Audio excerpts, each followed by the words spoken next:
Nag-break daw sa showbiz career ni Julia Clarete ay nang maging miyembro siya ng Dabarkads. New York!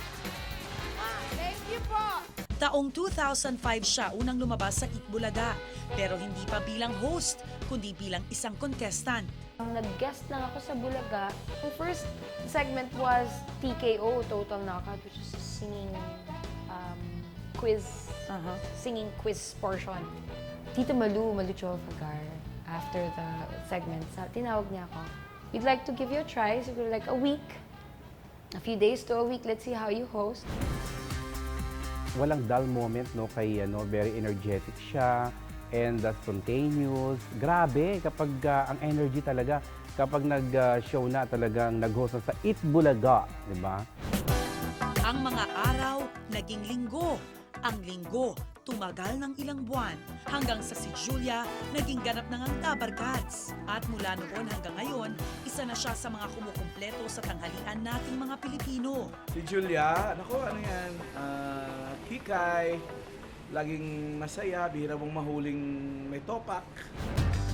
Sa kasalukuyan, mayroon ng sariling segment si Julia sa Itbulaga, ang Pinoy Henyo High. Kailan mo naramdaman na unti-unti ka na talagang tinatanggap ng Itbulaga? These people really treat you like family.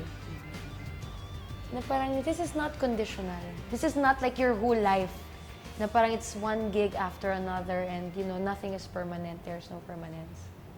So take care of it. Parang pamilya raw ang samahan nila sa Itbulaga. At para kay Julia, dito raw niya natagpuan at naramdaman ang kalinga ng isang tunay na ama. Ano bang mga pagbabagong pinagdaanan ni Julia nang mapabilang sa pamilya ng Itbulaga? I learned to trust people. I learned to let people in. Parang ako nagkaroon ng tatay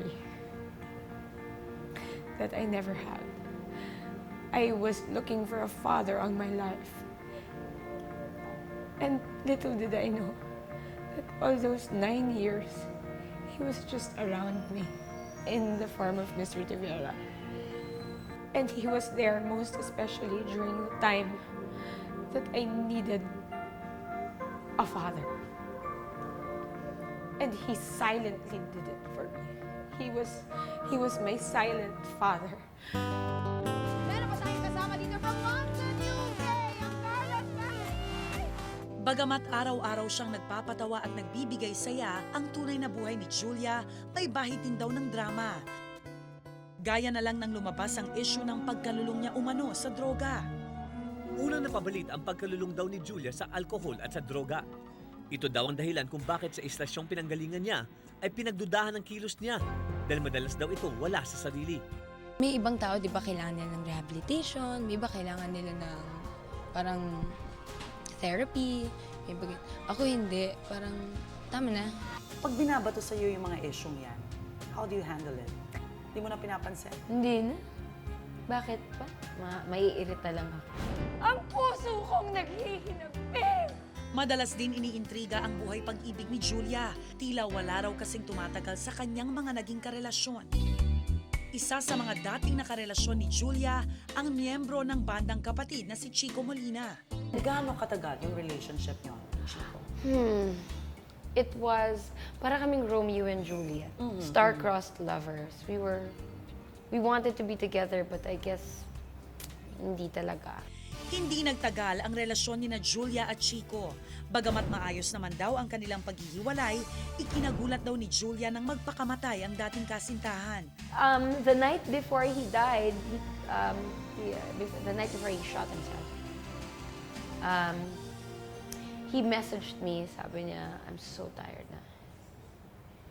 Ayoko na. Paano mo hinarap yun? Paano mo hinandle? Ay, parang kalahati nung katawan ko araw-araw nasa hukay. Parang ganun. Half of me just wanted to go away. Isa rin sa mga dating nakarelasyon ni Julia, ang modelo at entrepreneur na si Ilak Diaz. Matagal din ang relationship. Yeah, about a year. Okay, it didn't work out because It didn't work out. And I guess, it just wasn't meant to be. Pumunta roon si Julia Clarete.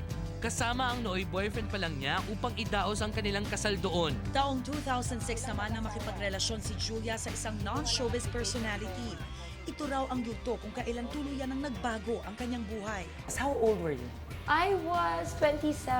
27 already. Pero Yeah. how long was the relationship na? Oh, it was very short. Okay. Oh, it was very short, and then I got pregnant, and then we decided to get married. And then it didn't work out, and I have a son.